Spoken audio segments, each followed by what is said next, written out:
पश्चिम बंगाल की सियासत अब एक नए रंग में दिखाई दे रही है। पहले भारतीय जनता पार्टी के नेता अमित शाह ने बोलपुर में जाकर एक रैली की, रोड शो किया और उसके बाद आज ममता बनर्जी ने वापस भारतीय जनता पार्टी को जवाब देने की कोशिश की। क्या ममता बनर्जी का ये सियासी जवाब टीएमसी की पश्चिम बंगाल में लड़ाई को कोई नई ताकत दे रहा है? क्या ममता बनर्जी ने आज जो अपनी ताकत दिखाई है वह भारतीय जनता पार्टी के दमखम को कहीं से कमजोर करता हुआ दिखाई दे रहा है? जो पिछले कुछ समय से भारतीय जनता पार्टी की पश्चिम बंगाल में जो ताकत बढ़ती हुई दिखाई दे रही है, जो कोशिश बढ़ती हुई दिखाई दे रही है, क्या ममता बनर्जी ने आज उसका जवाब दे दिया? क्या कोई उम्मीद बनती है टीएमसी समर्थकों के मन में कि भारतीय जनता पार्टी का वह मुकाबला कर पाएगी? आज ममता बनर्जी ने शायद ऐसा ही एक फिजा मारने की कोशिश की, एक माहौल बनाने की कोशिश की और उन्होंने उसी इलाके में, जिस इलाके में अमित शाह ने रोड शो किया था, रैली की थी और उस रैली में लोगों को, तृणमूल कांग्रेस के नेताओं को अपनी पार्टी में शामिल कराया था, उसका जवाब देने की कोशिश की। अब समझने की ज़रूरत है कि ममता बनर्जी का ये जवाब कितना माकूल है, कितना मजबूत है। आज ममता बनर्जी ने उस रोड शो के बाद जो वहाँ पे एक छोटी सी रैली की, लोगों को संबोधित किया, भीड़ को अलग अलग तरीके से उसका आकलन किया जा सकता है कि उस भीड़ में जो अमित शाह ने जो रैली की थी उसमें ज़्यादा भीड़ थी या ममता बनर्जी ने जो आज किया उस भीड़ को मजबूत माना जाए। इस पे पार्टी के आधार पर राय अलग अलग हो सकती है, लेकिन जो बातें मूल रूप से आज कही गई, जो एक नैरेटिव पेश किया गया ममता बनर्जी की तरफ से, उस पर भी चर्चा करने की ज़रूरत है। ममता बनर्जी ने आज पश्चिम बंगाल की अस्मिता का सवाल उठाया।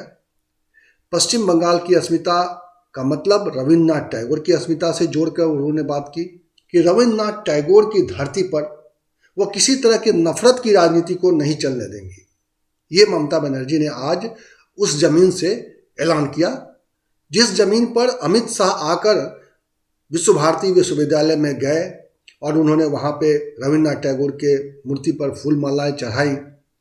आज उसी को ममता बनर्जी ने वहाँ रविन्द्रनाथ टैगोर का एक सवाल उठाया और कहा कि रविन्द्रनाथ टैगोर के विश्वविद्यालय में, रविन्द्रनाथ टैगोर के नाम से चल रहे विश्वविद्यालय में बांटने की राजनीति चल रही है, सांप्रदायिक राजनीति चल रही है।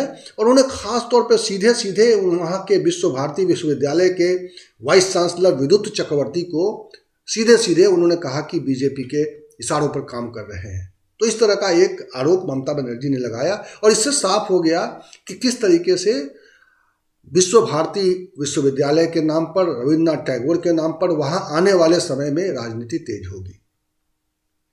ममता बनर्जी ने महात्मा गांधी और इसी तरह के जो आइकॉन्स हैं, जो पश्चिम बंगाल के आइकॉन्स रहे हैं, उसका नाम लिया और कहा कि जो लोग महात्मा गांधी और ऐसे सम्मानित लोगों का सम्मान नहीं रख पा रहे हैं, वो क्या सोनार बांग्ला बनाएंगे, वो क्या सोनार बांग्ला बनाने की बात कर रहे हैं।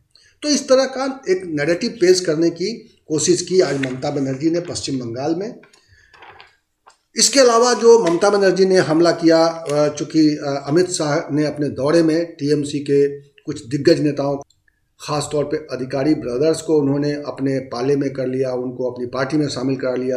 कई सांसद, कई पूर्व सांसद, विधायक भारतीय जनता पार्टी की सदस्यता ग्रहण की अमित शाह के जब वहाँ पे रोड शो किया और उसके बाद उन्होंने एक छोटी सी जो सभा की थी, उसको रैली कहना शायद ठीक नहीं होगा, तो उन्होंने जो सभा की थी उसमें जो उन्होंने अपनी ताकत का प्रदर्शन किया, तो उसके जवाब में ममता बनर्जी ने आज अपने लोगों को कहा कि वो कुछ लोगों को खरीद सकते हैं, कुछ विधायकों को खरीद सकते हैं, टीएमसी को नहीं। और टीएमसी यानी प्रदेश की जनता अभी भी उनके साथ है, ये ममता बनर्जी ने बहुत ही दमखम के साथ कहा। और दूसरी बात, जो एक बहुत ही इंटरेस्टिंग बात यह है कि अमित शाह जब भोजपुर के दौरे पर गए थे तो उन्होंने वहाँ पे वासुदेव दास बाउल के यहाँ जाकर उनके साथ खाना खाया था और उनका संगीत सुना था। तो ममता बनर्जी ने आज उसी वासुदेव दास बाउल को अपने मंच पर बुलाया।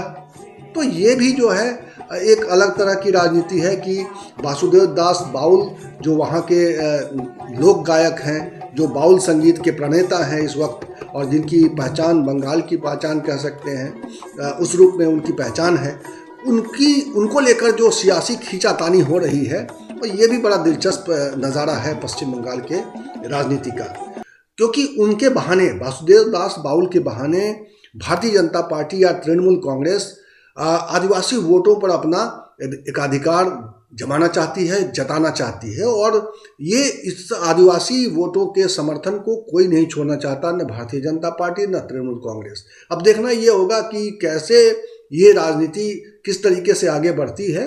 ये बड़ा इंटरेस्टिंग है कि जो पश्चिम बंगाल की पहचान है, रविन्द्रनाथ टैगोर और वासुदेव दास बाउल जो आज की पहचान है, उनको लेकर एक सियासी रंग वहाँ दिखने लगा है।